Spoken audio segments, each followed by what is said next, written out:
మీ ఆరాటం ఏంటి ఇంతకీ పోరాటం వెనక? పీడింపబడుతున్నటువంటి సమాజం జాగృతం చేయాలి. మెజారిటీ సమాజానికి ఈ దేశంలో ఫలాలు అందాలి. ఓకే. రాజ్యాధికారంలో నిరక్షరాస్యులుగా ఉన్నారు.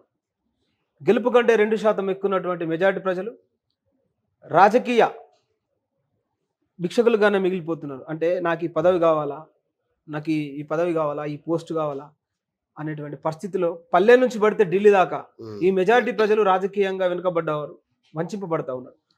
వీళ్ళలో అంటే తరానికి ఒక్కడు త్యాగం చేస్తూ మహనీయులు ఎంతోమంది త్యాగం చేస్తూ వచ్చారు. వీళ్ళకి ఎన్నో మార్గాలు సూచిస్తూ చేస్తూ వాళ్ళు చరిత్రలో నిలిచిపోయారు. కానీ ఈ మెజారిటీ ప్రజలు స్వాతంత్రం వచ్చి 75 సంవత్సరాలు గడిచినప్పటికీ ఈ మెజారిటీ ప్రజలు ఇంకా అన్ని రంగాల్లో విద్య, వైద్యం, ఉపాధి, ఆర్థికం, సమానత్వం, స్వేచ్ఛ అన్ని రంగాల్లో కూడా వెనుకబడే ఉన్నారు. రైట్. కాబట్టి గడిచిన తరం కోసం కాకుండా నేటి భావితరానికైనా ఒక ప్రశ్నించేటువంటి ఒక ప్రశ్న లేవనెత్తుతూ ఒక ప్రశ్నించే తత్వంగా రూపొందించాలనేదే నా ఒక సంకల్పం. ఆ పోరాటాన్ని కొనసాగిస్తా ఉన్నా. సూపర్ అన్న, నిజంగా అప్రిషియేట్. ఎందుకంటే చాలా బాగా మీ ప్రతి పాటలో కూడా మీ ఆర్తి కనబడుతుంది. ఏదో పాట కోసం పాట పాడుతున్నట్టు కాకుండా మీ గుండె గొంతుక అనేది అందులో ప్రతిధ్వనిస్తుంది. ఆ విషయంలో మీకు హ్యాట్స్ ఆఫ్, చాలా బాగుంటుంది. సో అయితే అప్పుడు కేసీఆర్ని ఎదిరించారు, కేసీఆర్ మీద పాటలు రాశారు. మరి వెంటనే ప్రభుత్వం మారింది, రేవంత్ని ఎదిరించారు. ఇప్పుడు తీన్మార్ మల్లన్న మీద పాట రాస్తున్నారు. అంటే ఎవరు అంటే పెద్ద పెద్ద వాళ్ళ మీద రాయడం అనేది ఏదన్నా దాని వెనుక ఏమైనా ఆలోచన ఉందా, లేదంటే వాళ్ళు తప్పు చేస్తున్నారు కాబట్టి చేస్తున్నారా?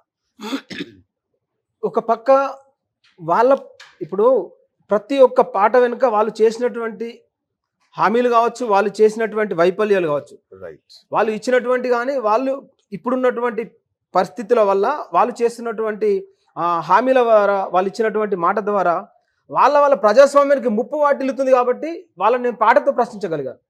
అది ప్రజల పక్షాన, ప్రజల గొంతుక, అంటే ప్రజలే ప్రశ్నిస్తే ఏ విధంగా ఉంటుంది అనేది ఆ అక్షరాలని, ఆ ప్రజల యొక్క ఆ బాధల్ని ఆ పాట రూపంలో చెప్పడం జరిగింది. ఇక వాళ్ళు ప్రశ్న అనుకోని, విమర్శ అనుకోని, కానీ నా ప్రజాస్వామ్యానికి మాత్రం అన్యాయం అయితే జరుగుతుంది, ఓకే, దీన్ని సరిదిద్దుకునే విధంగా ముందుకు సాగాలనేది నా పాటలో ఉన్నటువంటి థియరీ.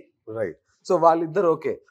కేసీఆర్ అలాగే రేవంత్ రెడ్డిని మీరు ప్రశ్నించడం వరకు ఓకే. తీర్మానం మల్లన్న ఏం చేశాడు మీకు? అంటే గతంలో మీకు పాలిపగలు ఏమైనా ఉన్నాయా? అయితే తీన్మార్ మల్లన్న మీద వ్యక్తిగతంగా ద్వేషం లేదు. కానీ ఆయన ఎంచుకున్నటువంటి మార్గం పట్ల ఆయన నమ్మి చాలా మంది మోసపోయారు. అది చాలా బాధ అనిపించింది. అంటే ఇవాళ తీన్మార్ మల్లన్న లాంటి వాళ్ళు 51 మంది ఈ ఎమ్మెల్సీ కాంటెస్ట్ చేస్తారు. మరి 51 మందిలో మరి ఏ ఒక్క పేరు కూడా మనం వ్యతిరేకించలేదే, ఏ ఒక్క పేరు మీద కూడా విమర్శ చేయలేదే, ఏ ఒక్కరిని కూడా విమర్శ చేయలేదే. ఎందుకు చేయలేదు? మరి వాళ్ళు మా ప్రజల నుంచి ఏం ఆశించలేరు, మా ప్రజల్ని ఏం అడుక్కోలేదు, మా ప్రజల్ని ఇలా వెంట తిప్పుకోలేదు కదా.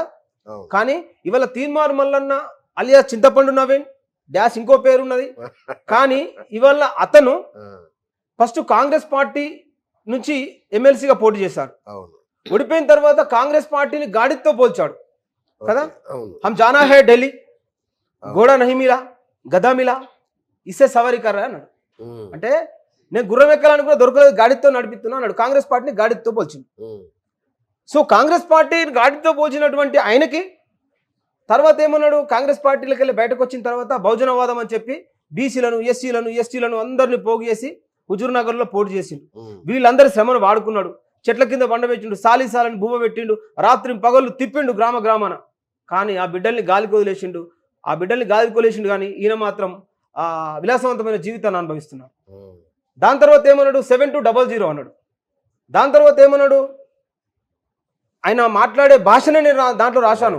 ప్రజలు అనుకుంటారు తీన్మార్ మల్లన్న అనేటువంటి అలియా చింతపండు వాళ్ళ అభిమానులు కావచ్చు, ఫేడ్ ఆర్టిస్టులు కావచ్చు, ఏమనుకుంటున్నారంటే ఆయన ఇంత అన్పార్లమెంటరీ రాసుడు కరెక్ట్. అంటే పాట రాజ్యాన్ని నిర్మిస్తుంది, పాట రాజ్యాన్ని కూలుస్తుంది, పాట నాయకుడిని నిలబెట్టగలుగుతుంది, అదే పాట నాయకుల్లో దోషిగా కూడా నిలబెడుతుంది.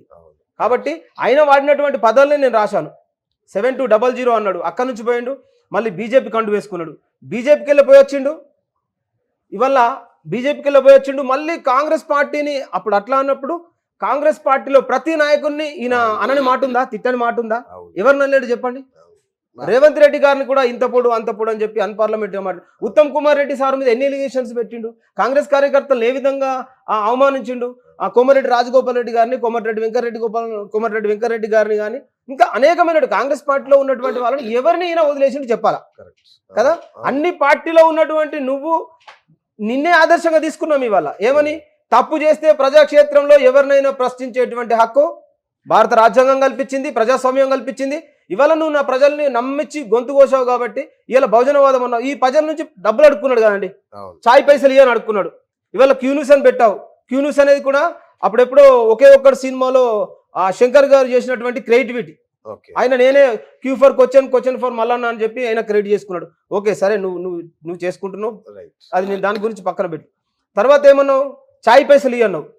ఇవాళ ప్రభుత్వం ఏర్పడి 5 నెలలు గడుస్తుంటే ఇవాళ జీవో 46 విద్యార్థులు ప్రభుత్వం ఇప్పుడు కాంగ్రెస్ ప్రభుత్వం అధికారంలోకి వచ్చింది ఏ బేస్ మీద అండి? నిరుద్యోగులను కేవలం నిరుద్యోగుల ఓట్లతోటే కాంగ్రెస్ పార్టీ అధికారంలోకి వచ్చింది. గత ప్రభుత్వం కేసీఆర్ గారు ఇచ్చినటువంటి హామీలు కావచ్చు, ఫలాలు కావచ్చు, పథకాలు కావచ్చు, పొందిన వారు ఎవ్వరు కూడా కాంగ్రెస్ పార్టీకి ఓటేయలేదు.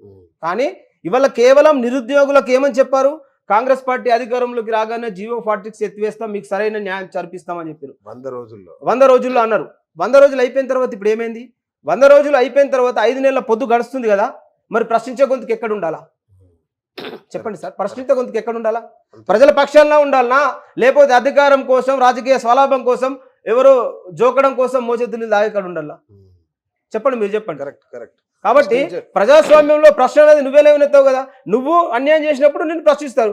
రేపు లింగంపల్లి నరేష్ అన్నట్టు అన్యాయం చేసినప్పుడు ఆ ప్రజలకు నా వల్ల ముప్పు వాటిల్తున్నప్పుడు నన్ను కూడా ప్రశ్నించేవాడు అనుకున్నాను, నీకు కూడా పుట్టుకొస్తాడు. ఖచ్చితంగా పుట్టుకొస్తాడు. అవును. నేను చేస్తున్నా అదే.